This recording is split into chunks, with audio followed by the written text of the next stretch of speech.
Bingo Blitz rules.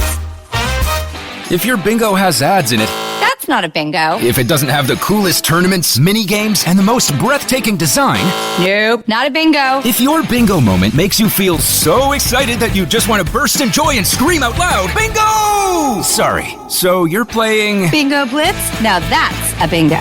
Go for a world of excitement with Bingo Blitz, the #1 free bingo game. Download Bingo Blitz and play for free. Now that's a bingo.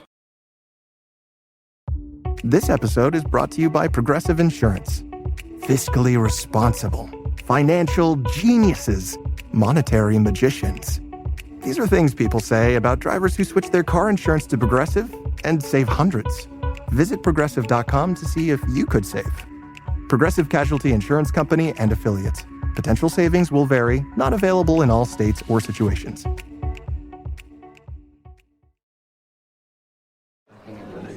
Listen in.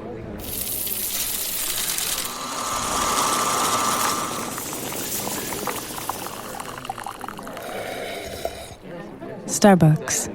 It's a great day for coffee.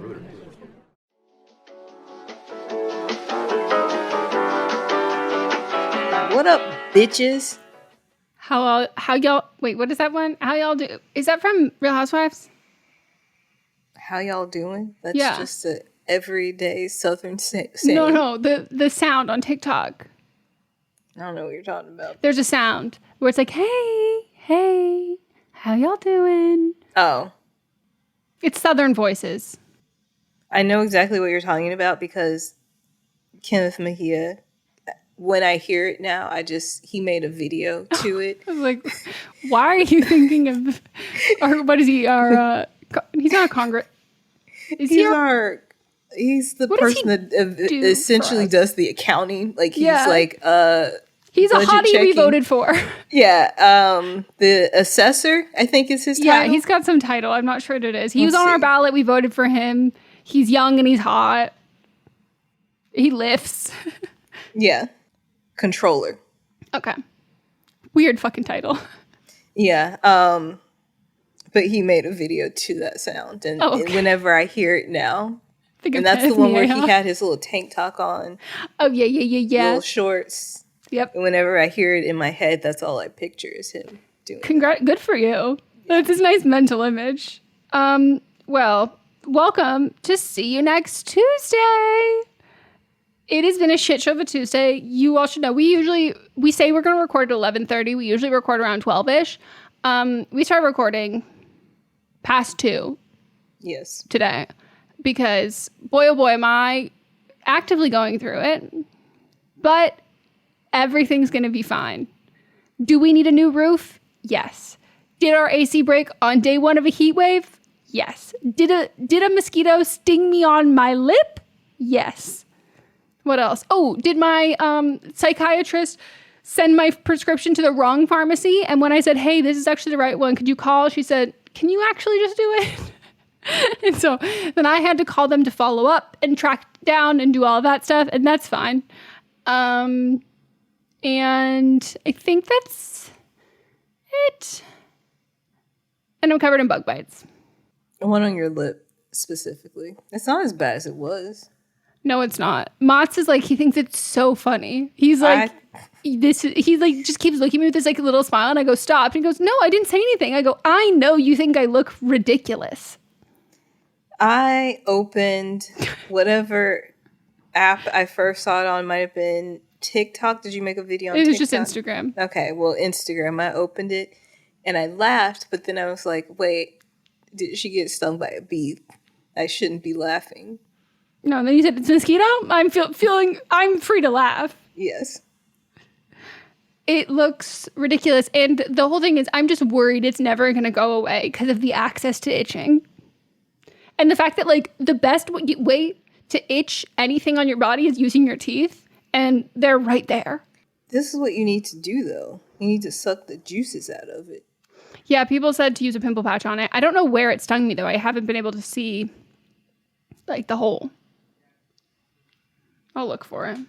Probably if you suck it, like, with your actual mouth, you can probably taste where the sweetness part is. No. And then you can pinpoint it. I don't know. Now you look like Cindy Lou Who. Well, that's because I got those big old American Girl doll teeth. People were making fun of someone being like, I need those American Girl. Oh, it was one of the guys in Love Island. Like, I need his American Girl doll teeth off my screen. I go, whoa, whoa, whoa. As someone who has both American Girl doll teeth and American Girl doll legs, because there are no ankles on the dolls nor me, let's find something else to insult him for. Like his tragus piercing. And being a vegan with a British vegan with a tragus piercing, I don't know how I didn't realize that he was about to be the worst person ever. Except he's not even the worst. Is this where everybody was shocked? So people are shocked about two different things. I wasn't really shocked about him because, like, he's been giving me red flags recently, like, just big love Bobby red flags recently. I was like, this is the person that you said looked like Scrappy Doo. No, that's the one. From the second he appeared on my screen, I said, this man has dark, evil energy. Like, not only does I need him off the show, I need him off the planet. Like, there is something fundamentally in his, like, bad. Just bad. And I've hated him from the second. And he's overcompensating and trying to be very, like, like, charismatic. And I'm like, you're actually a horrible person. And I can tell. I just know. And he's the one who he thinks he is... he thinks he's like America's gift. Like, he thinks he's about to walk out of this villa, bitches loving him. And I'm like, the way he is enemy number one I think he forgot his audience is women. And he is Drake and Scrappy Doo. And I looked through his Instagram following, and one of the first people he ever followed on Instagram, Champagne Poppy. Jesus Christ. Mm-hmm. Okay, so then fill me in on what people were shocked about. So the boys went to Casa Amor, and first and foremost, they did the little twist where at the beginning, and I'll explain. So Casa Amor is basically like you're coupled up in the villa, like with the regular people who've come in, and then after a couple weeks, you're more in established couples, or you're kind of supposed to be, or people tend to be at this point. Then you have Casa Amor, where either the girls or the boys, but I'm pretty sure for most often it's been the boys. I think the girls have only left a couple times. The boys get like a text, like, oh, I got a text, except it's American, except for that one British kid and an Australian. Is he Australian? No, I think the other one's also British. I don't know. They're America's melting pot, so they keep just bringing people from other iterations of Love Island. Yeah. So they get this text being like, it's time for Casa Amor. And what happens is the boys like sneak out while the girls are starting getting ready. And then the girls come down and they're just like gone. And that's how the format goes. It's more dramatic. But this time the twist was like, you don't have to go if you don't want to. So like, if you want to stay, stay. If you want to go, grab your suitcase, hop in the van. And he like the Tragus vegan was like making a big show, and he's on with a girl named Kaylor, which again, I need to talk to her parents because are you on the subreddit? Like, what is the origin of this name? He like made this big show being like, I don't know if I'm gonna go. Like, I don't know. Like, I can't leave Kayla. And he like was doing this whole like, oh, and I was like, you're doing too much. And then one guy goes, oh, see you fellas, I'm going. And then they all like literally like leprechauns run, hop and skip, like jump like 15 feet in the air. Simone Biles like clicking their little heels together, be like, wee! They get to Casa Amor. They have gorgeous fucking girls. And when I tell you the girls were given a group of high school graduates, I was like, why are there 18-year-olds trying to pursue like a 26-year-old woman? Why does it was so not a level playing field. And the girls were like, yeah, no, we're good. So they have like the girls who tempt the guys and then the guys who tempt the girls. But really, nobody was tempting anyone except for Ignacio, Iggy. He was great. He was fantastic. And he also speaks Spanish, which will come up later. But I really wanted Leah to take him back. He didn't. And then the boys are there, and there's one girl named Daya who zeroes in on Cordell, who you might know as OBJ's brother. And Cordell is with one of our big three, Serena. And Serena is like a slow burner, been hurt before in relationships and like takes her time. And Cordell has respected that the whole time. Has respected the fact that like he was automatically into her and she takes a while to kind of want to open up to people. And Daya comes in as a 27-year-old. Cordell's like 23 or whatever. Daya comes in, eyes set on him, and she's like, so I'm sleeping in your bed. And he's like, well, I don't know about it. She goes, it wasn't a question. I'm sleeping in your bed. And she's got this like little like baby voice on or whatever. she pursues him so hard, and like I'm not one to like blame the girl, but if this girl did not do, he was not about to put all this work in to like try and get with any of the other girls. So they tested the relationship, where essentially she's like dry humping him. I couldn't even watch these episodes. I was like so heartbroken. Serena's like then Serena and then there's the other girl Daniela who speaks Spanish, and Aaron, who's the kid with the tragus piercing and the vegan, he also speaks Spanish, and so they're both like talking to each other, whatever, and like. Instantly, he tells her he's like, oh my God, like, I like kind of love you. And I'm like, we just saw you meet on camera and it's been a one shot. Like there's been no time passing. Like, what the fuck do you mean? And he's been like telling the other girl, Kayla, he's like, I like almost L-word you. Like, I kind of want to say it. And he goes so fucking hard. So it's the two guys who are in like the most solid, quote unquote, relationships who go the absolute like most ham in the villa, which is not what people do. Then he's like making out with the girl Daniela, and then they send a little cheeky video to all of the girls in the villa of what the boys have been up to. And Aaron thinks he's slick, so him and Daniela are speaking in Spanish. And then the girls go, wait, hold up, Iggy, get over here, do a translation. And he like translates what they're saying, and the girls are like sobbing and crying. Serena and Kayla haven't even been sleeping in the beds with the new guys. They've been like sleeping outside, getting eaten alive by mosquitoes. And they're like, fuck this. This is so disrespectful. They hardly show anything that Aaron did with Daniela to Kayla. They just show him saying like, I like want to kiss you or whatever. They don't even show them kissing. They don't show any of that. And like Kayla's heartbroken because they were like so solid. Mm-hmm. But then with Serena, they show pretty much everything Cordell's done because they know it's going to take a lot to break her. And we have not seen her get emotional until like this point. Then the boys have the audacity to bring these girls back with them to the villa and then stand up there with these girls and say, well, obviously I'm not like done pursuing things with you. I just thought I could pursue both of you at the same time. And the girls are like, what the fuck are you on? That's like not how this shit works. Like you wanted to test the relationship, then you brought back what you test rided to be like, well, let's see if my old car still works. Like, yeah. What? Like you can't You've already fucking tested do that. it. Right. And like also, if it was a test, you failed, and therefore stand by who you fucking brought in. And all these guys, it like seems like a lot of it came from a place of like, besides Aaron also the tragus piercing vegan. Turns out he won Traders in the UK. What? Oh, tell the girls that. The way that I'm like out, motherfucker. Like he is nasty. But then we have Kendall, who is Scrappy-Doo meets Drake. Father is Scrappy-Doo. His mother is Drake.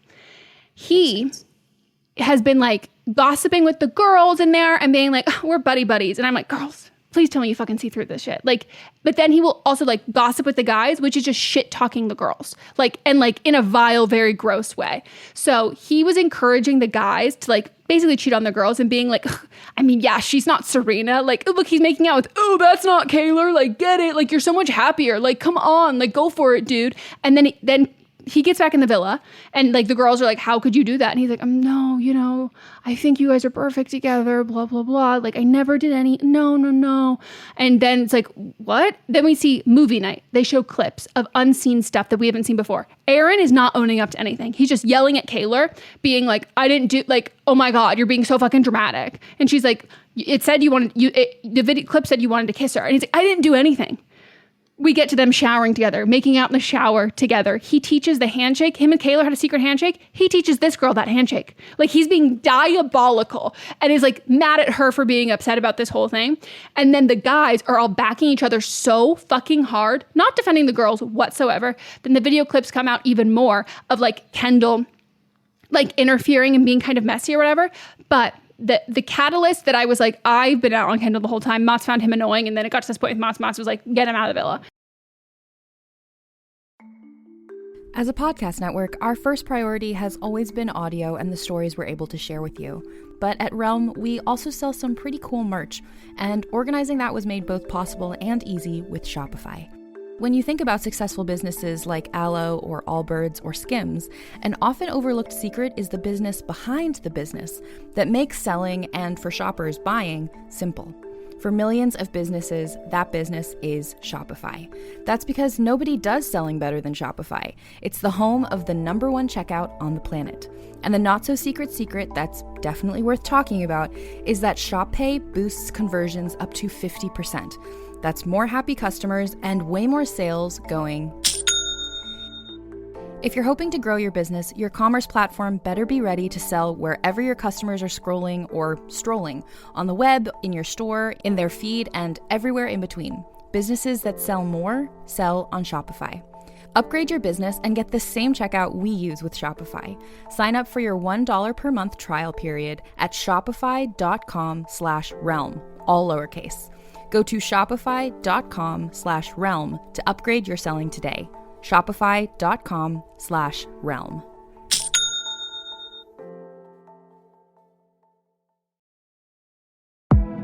The Volvo XC60 plug-in hybrid is about performance. Not just on the road, but in life. With not only trunk space, but room to make memories. It's electric, with a backup plan, where the only speed that matters is how fast you can slow down. The Volvo XC60 plug-in hybrid. Performance where it matters the most. Visit volvocars.com/US to learn more. This episode is brought to you by Tic Tac. Close your eyes and take a ride with new Tic Tac Citrus Adventure. Awaken your senses with harmonies of sour and tangy fruit flavors. Picture the vibrant trio of mandarin, lemon, and lime as each flavor mingles to create a refreshing symphony. Pick up a pack and dive into new Tic Tac Citrus Adventure. Visit @TicTacUSA on social to share the good vibes. Cordell brings this girl back, and Serena is just like, you're not fucking shit. Like, I saw all of this. Like, we said, she's like, I don't care if you were gonna test the relationship, but you have to be respectful. Like, that was fucking disrespectful. Like, I don't deserve that. Like, you're not shit to me, and I'm fucking done. And he's like, oh no, Serena. And then Serena's pissed at Kendall too, who is the scrappy dude Drake, being like, you're fucking egging him on, being like, come on, Serena's so cold, and Serena sucks. Daya's so much cooler. And he crosses his arms, is towering over her, being like, come on, I'm kidding. I'm fucking kidding. Is smiling while laughing while doing this, backing her into a corner as she's clearly backing up, trying to get away, super uncomfortable. And here's what I'll say, where I'm okay forgiving Cordell, and I will be fucking voting for Serena and Cordell if Serena decides to forgive Cordell. Cordell notices this. He then starts pretending to get something out of the fridge, is watching it, mouthing behind Kendall, asking Serena if she's good. Kendall keeps moving her around, essentially, being like, come on, forgive me. Come on. You know you're cold. You're we know I was just joking. And he follows up, isn't getting anything out of the fridge, goes to the pantry where they then move to, isn't getting anything out of the pantry, and is keeping a fucking eye on it, is not letting Kendall alone with Serena. But it was just... He's been giving me and most women red flag central. He gives punches a hole in the wall vibes. And in that moment, Matsu's like, I see exactly what you mean. This is fucking bad. And he's so fucking obnoxious and so fucking annoying. And I actually need every man, except for if Serena wants to keep Cordell, she can. If Janae wants to keep Kenny, she can, because Kenny, he brought a girl back. It was so clear he was peer pressured. He brought a girl back. And Melissa, when I tell you, not even 5 minutes into the episode, this man 6'5", sobbing in the fetal positions at telling Janae that he is so sorry and that he likes her so much. And he was the only one who brought up his original girl in the Casa Amor. He kept being like, I just don't know if anyone's gonna have Janae's warmth. And everyone's like, can we not talk about the new the old girls or whatever, blah, blah, blah. And he brought this girl back the way he never even spoke to her. That I was I felt bad for that girl. And people online were calling her Chicken Little because they said that the face that she made when she walked in, she looked like the character from Chicken Little, just kind of surprised and big cartoony eyes. And I just felt bad for her. She's gorgeous. All of the girls were so gorgeous. But then the new Casa girls were all pissed at the OG girls, being like, why aren't they being nice to us? And I was like, what the fuck is wrong with you? Let's not be delusional. But besides Kenny and Cordell, if Janae and Serena want to keep them, I would like all of the other boys to get into the little boat off the dock and capsize. I hate them all so fucking much. And I just found out that the show ends in 2 weeks. It's shorter than the UK version. If my big three aren't the top three, I will lose my fucking mind. And they're trying to make them look like the villain, specifically Leah. The producers are trying to give this edit and make her think that the public hates her. And Janae, Serena, and Leah are the big three. That's who everyone loves. And they're trying to make it seem like everybody hates them. Not fucking true. And there was this stupid fucking like mix up, or like she said they were sending a different girl home, and one of the girls was like, yeah, like Leah was the catalyst behind it. And she was like, what? Like, no, I wasn't. She's like, I took a back seat. And they're like, you're saying you didn't participate? And she was like, no, I was in the car. I was in the back seat. But like people just could not understand the analogy she was making, and they made it mean something else. And she like clarified it. She's like, I'm sorry, that was the wrong word choice. Like I didn't realize that's not how I've ever interpreted it. This is how I meant it. So I should have said something else. And like, I'm really sorry. So she like owned it. She was like, yeah, I'm sorry. And I like got heated about it. It gets brought up again. And so she's like pointing to the balcony, like talking about like retracing. We were over here, and she's like getting annoyed because these girls are bringing this shit up again. And she's pointing at the balcony, and there's a girl who has, I think at least one or two girls, Nicole and Serena, are sitting between her. So Kayla, who's a white girl, is there. And so Leah's pointing her finger up to the balcony, and about 5 seconds after she points, Kayla has the delayed reaction of, whoa. And Serena just looks at her and goes, don't be dramatic. And Leah goes, stop with the white woman scared. And it was, I made Mott's rewind and play it again like 4 times. And I was like, this what? Because then you have her and the other blonde girl, and the way, and like people are like, some people are like, oh, I really liked them. As soon as, and I say this as someone who also dyes her hair blonde, because both of those girls also dye their hair blonde. When they were like, I hope a new blonde is coming into the villa. Huh? What? I've never been okay since those sentences were said, and that they were like, we're both blonde. Oh my God. And they're like, let's be friends. And I'm like, that's weird. What? Okay, so I guess we can share. We have the commonality of sitting at a hair salon for 7 hours with the smell of bleach. Like, what are we doing here? What are we fucking doing here? Mm-hmm. So that to me is not shocking nor surprising whatsoever. And yeah, I'm just like, they're turning on the other girls versus the other girls being like, hey, we're good. The guys are the ones who our issue is with. And it was just, it was a whole fucking mess. But movie night part 2 is tonight. I'm so fucking excited. Wow. Melissa, I think you would enjoy it. I don't think I would. Maybe I'll send you clips. I see the clips, and I saw that people were like shocked about what was going on. So that's why I asked you. Yeah. I think you'd like some of the funny clips because the girls together are funny. It's too much to keep up with, along with my soap operas, which I'm behind. Well, it's like a soap opera. Yeah, and I'm behind on all of them except for General Hospital. And there's been a shock this week that made me throw up more than I've ever gagged at a show in my life. Incest? So let's take it back. Back in like 2012, one of the big stars of the show, Steve Burton, who plays Jason, he decided to leave the show because he wanted to try out some new stuff. Mm-hmm. He leaves. They bring on this actor, Billy Miller, who is like one of the most, RIP, I should say, and he's like one of the, like, you just feel his love when he's on screen. Mm-hmm. And people are like, we love him. So he is now playing Jason. But like, people are like, we love him more than Steve Burton for the most part. Yeah. But then Steve Burton decides that he wants to come back to General Hospital. And then they're like, well, we don't want to get rid of Billy Miller, so we're going to make Billy now Drew, who was his twin brother, this is his twin brother who was raised separately from him. Okay. And the other family didn't know that and his family didn't know he existed. So whatever, it's a soap, we buy into it. Then Billy Miller is like, screw this, y'all like screwed me over, I'm leaving. So he left. And then during COVID, Steve Burton, who's now still playing Jason's like, I don't want to get vaccinated, so I'm going to leave. But he didn't do it in the way of the other guy that you probably heard of, Ingo, who like went on Fox News and then like sued Disney. It was more of like, I don't believe in vaccines, I'm leaving. But like, I respect everybody's decision. He decided this year that he's coming back after he's been on Days of Our Lives for a little while. And Days of Our Lives filmed 6 months in advance. So there was crossover where his characters were like doing the same thing on both shows. It was like, whatever.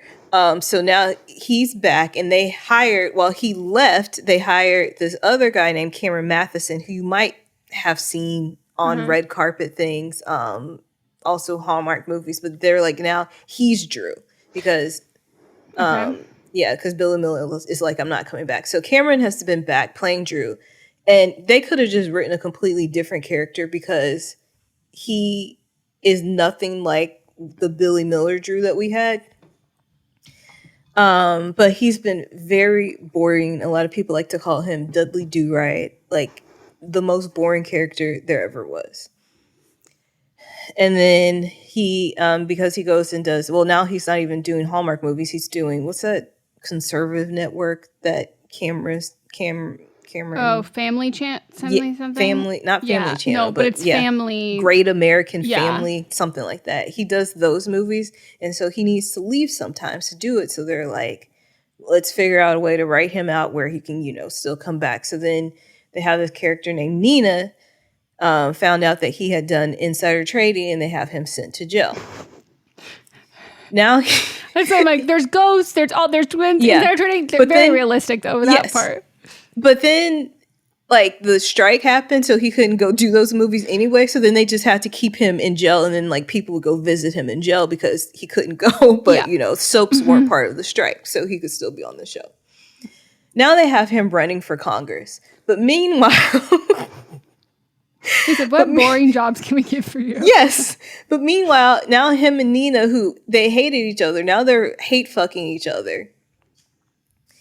And he has been doing like Nina's daughter, who her daughter, who she didn't know was her daughter for the longest time on screen because Nina's mom had put her in a coma when she was in her 20s because she didn't want Nina to get the inheritance that she thought that she deserved when her husband died.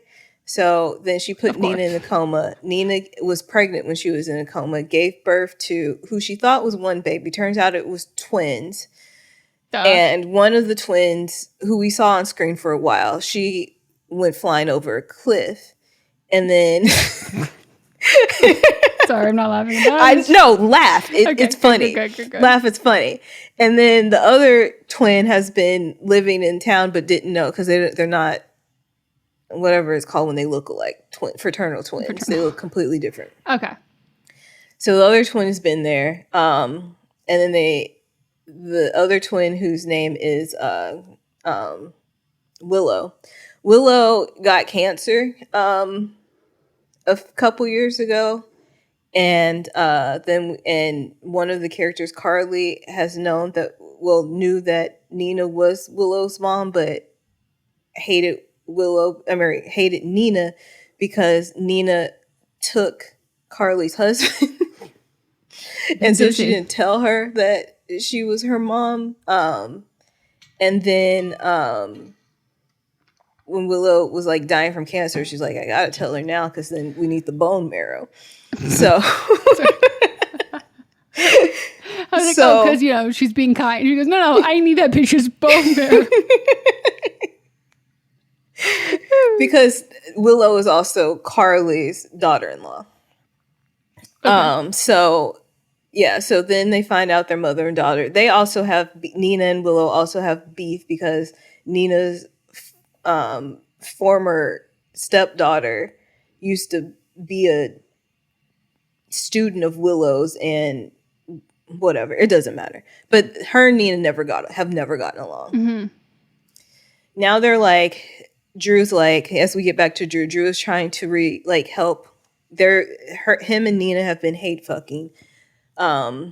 Willow is married to his nephew, so essentially his niece, and he's been like trying to help Willow and Nina like bridge the gap in their relationship, and it's been working. But Willow, who up until I'd say like 2 months ago has seen him as like a father figure in her life. No. He was supposed to walk her down the aisle at her wedding, but then he was off saving Nina's aunt who had been kidnapped and was going to be the bone marrow donor. So he like saved her and brought her back. Marrow. Yes, we need that bone marrow. Brought her back. So like he missed the wedding, but essentially saved her life. So they say. everybody that was watching the story, it was a team effort. He just was part of the team, but he gets all the hero worship for it. Yeah. Men. Yeah. And so because he's been very nice to Willow, trying to help her bridge the gap with Nina, I don't know what happened, but we have them, Drew and Willow, sitting on a couch. She's congratulating him for his bid for running for Congress. And then he says something about her being beautiful. No. And then they go stand by a window and watch the fireworks on 4th of July. And then just start making out. I have never been more gagged or disgusted by anything in my life. Father figure. Essentially, this is her uncle-in-law. Uh-huh. He's also fucking her mother. I don't know what they are on. There's been, after everything I just told you, all that wild stuff that I just told you, this, like, ugh. Wait, no. Who did this? Which writer did this? The head writers, and the thing is, like, they just, like, fired the old writers a couple months ago, and then the new head writers, two head writers, they seemingly didn't get along, and then they fired the other dude. So there's this woman that's a head writer. I don't know if he is still technically over these episodes, but like the two of them were working together. And it has been the worst transition that I've seen in a writing, because usually like the new writer comes in, it's like a fresh perspective. They're fixing storylines that weren't working, and they have just been shitting on the show. No, Melissa, did the other writers die? Because if the other writers are on this earth to watch this happen, they did fire a lot of people, because usually a new head writer brings in their like new writing team. But like in soap operas for this particular soap, the showrunner is not the head writer. The showrunner is executive producer, and he's still overseeing all this. So like he hasn't changed. He's been there since like 2012, I think. Like, what the fuck is going on? No, that's horrible. Is anyone happy? No viewer is. I can tell you that, like, from what I've seen on Reddit and Twitter, no one is. Everybody is absolutely disgusted. And then like the next scene, we see Drew making out with Nina, and then Willow making out with Michael, who is his nephew by blood. And so we've just got this big incestual group here. It's an incest orgy. Like, yes! I never thought I could hate incest more. Yes. That Nina and Michael don't know that they're a part of. And I hate Michael. And I wish, like, I do not like him. And you're making me feel sorry for a character that I cannot stand. Mm-hmm. That's the part when I get so mad. Melissa, why would they do that? I don't know. Whose nasty little fetish and kink is this shit? And like the actress that plays Willow, I think she might be like 29, and Cameron Matheson is like in his 50s. Oh my god! You know the day they got their sides, like, they were like, "Wait, what?"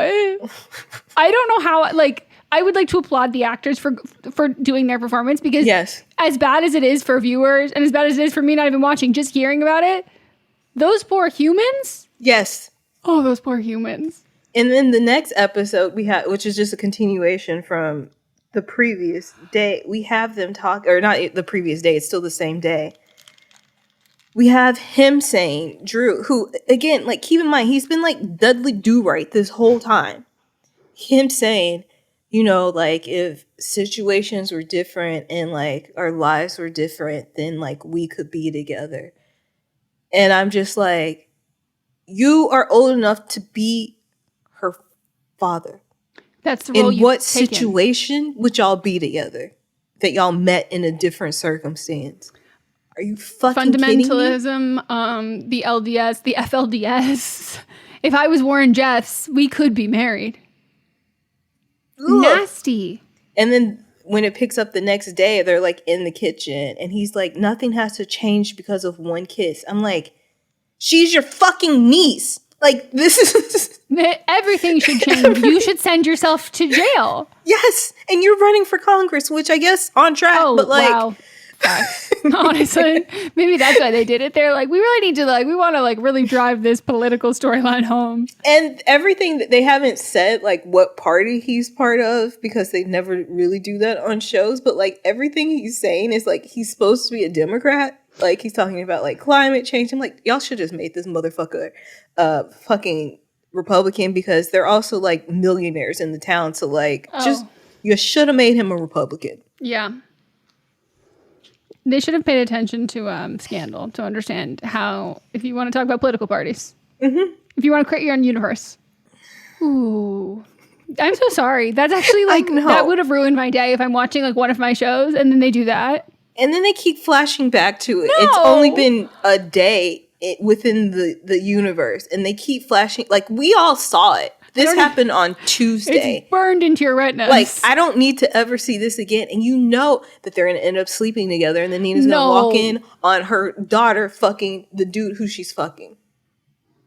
Or the other way. Either way, it's going to be, they're going to end up fucking somehow, and somebody's going to walk in, and it's going to fuck up that whole little incest. And the only way they can really land this is if Nina fucks Michael. And they hate each other too, so... It's incest cancer. Right. But also Nina used to be with Michael, married to Michael's dad. So keep it in the family. Yeah. That's horrible. That's what is TV doing right now? Between that and Love Island? That's crazy. Yeah, no, there's no way you could watch Love Island as well. That's just too much. Melissa, we need to just start producing everything, because they're fucking shit up. I know. Ew. I'm tempted to look up these characters, but I don't want to envision any of it. You can look them up. I don't want to. That's disgusting. Disgusting. Hello? Hey, Mom. What dog food do you feed Daisy? Daisy gets Blue Buffalo, life protection formula. I see Iams. Can I just grab that? Well, what are the ingredients? Let's see. It's chicken, ground whole grain corn, ground whole grain sorghum, chicken byproduct meal. What about Blue? Chicken meal, brown rice, oatmeal, barley. Okay, I'll grab Blue Buffalo. Thanks, Mom. Switch to Blue Life Protection Formula and feed your dog like family. This episode is brought to you by Peloton. Looking for an easy workout? You're in the wrong place. Peloton Tread has what you need to challenge yourself. Need to be pushed to your limit? Their elite coaches will keep you on track to break past your goals. Whether you're looking to get stronger or faster, Peloton Tread has everything you need to become everything you want. Find your push. Find your power. Peloton. Visit onepeloton.com to learn more. With something like 5 million podcasts, finding a really good one can take a ton of time. So let me recommend one. It's called Something You Should Know. I'm the host, Mike Carruthers, and in each episode, we discuss topics that can be really helpful, like how to read people better, the psychology of crowds, or fun things like the story of Legos, or why you probably wouldn't be here if it weren't for horses.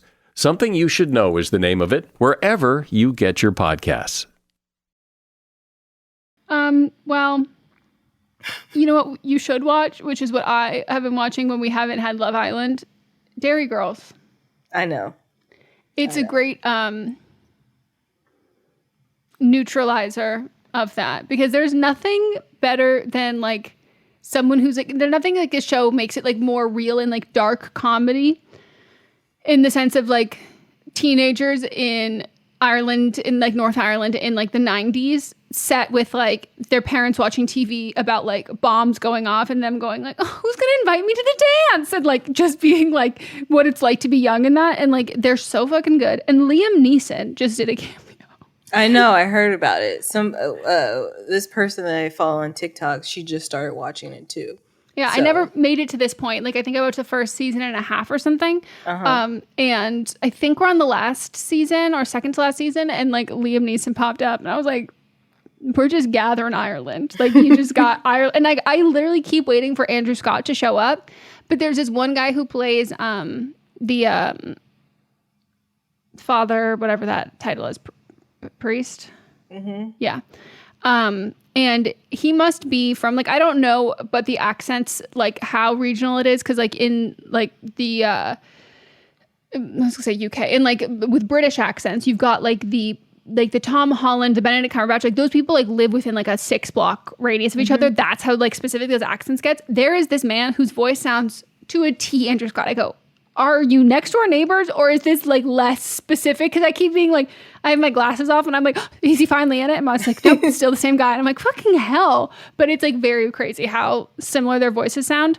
But it's just, it's so good. And it did give me flashbacks because they went to a wake, like, and so, like, the dead body just, like, sitting there. Yeah.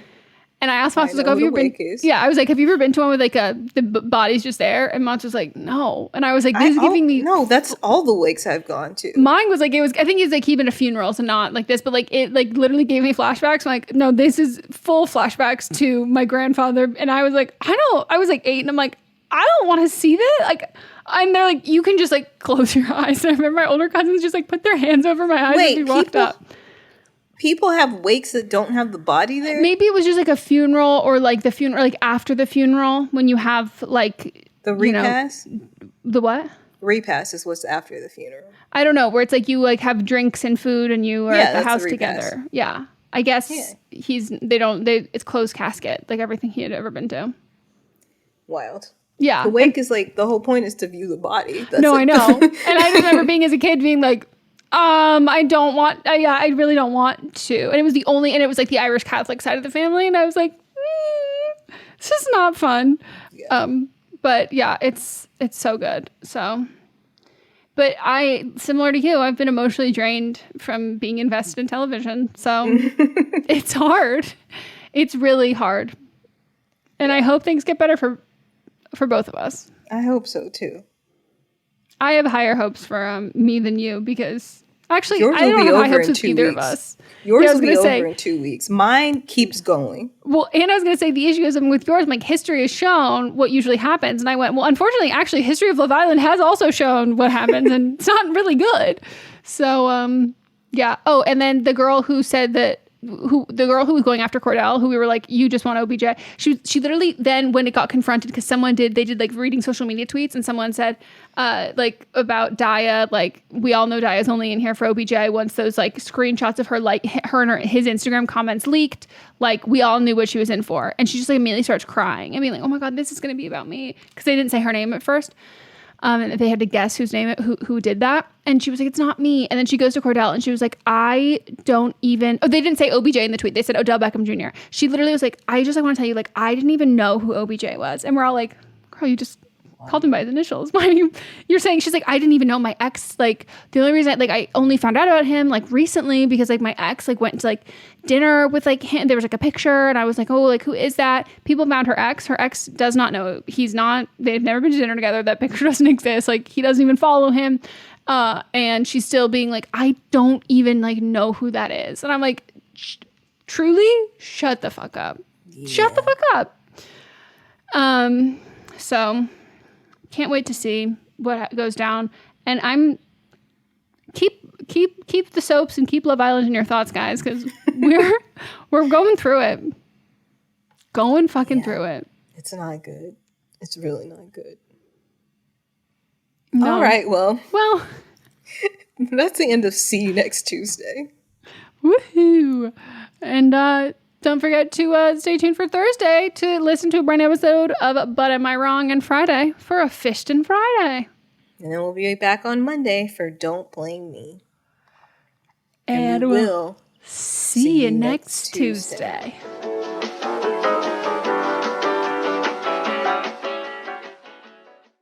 What's up, everyone? It's Noah Daniels. Hey, y'all. I'm JJ. Hey, guys. It's Kat. And we're your hosts of the Real Hauntings podcast, where we bring on guests who share their first-hand encounter ghost stories and supernatural experiences. Now on to the trailer. I've been warned to not tell this story, but I think because of the way it ends, it's okay to tell this story, because some people say that with certain entities, to like speak of them or talk about them or in any way like portray them as powerful will attract them to other people. The creepiest thing about it to me is a lot of times it would wait for me to notice it. Like, it would just lay its arm out like this, and then I'd be like, where is it? Where is it? And then I'd see it, and then it would just slither back. For more information on the Real Hauntings, Real Ghost Stories podcast, make sure you check out real.fm to learn more about our podcast and many other amazing podcasts. Hi, this is Rob Benedict. And I am Richard Spate. We were both on a little show you might know called Supernatural. It had a pretty good run, 15 seasons, 327 episodes. And though we have seen, of course, every episode many times, we figured, hey, now that we're wrapped, let's watch it all again. And we can't do that alone, so we're inviting the cast and crew that made the show along for the ride. We've got writers, producers, composers, directors, and we'll of course have some actors on as well, including some certain guys that played some certain pretty iconic brothers. It was kind of a little bit of a left field choice in the best way possible. The note from Kripke was, he's great, we love him, but we're looking for like a really intelligent Duchovny type. With 15 seasons to explore, it's going to be the road trip of several lifetimes. So please join us and subscribe to Supernatural then and now. Do you love Disney? Do you love top 10 lists? Then you are going to love our hit podcast, Disney Countdown. I'm Megan, the Magical Millennial. And I'm the Dapper Danielle. On every episode of our fun and family-friendly show, we count down our top 10 lists of all things Disney. The parks, the movies, the music, the food, the lore. There is nothing we don't cover on our show. We are famous for rabbit holes, Disney-themed games, and fun facts you didn't know you needed. I had Danielle and Meghan record some answers to seemingly meaningless questions. I asked Danielle what insect song is typically higher pitched in hotter temperatures and lower pitched in cooler temperatures. You got this. No, I didn't. Don't believe that. About a wish coming true? Well, I didn't either. Of course, I'm just a cicada. I'm crying. I'm so sorry, Jiminy. You win that one. So if you're looking for a healthy dose of Disney magic, check out Disney Countdown wherever you get your podcasts.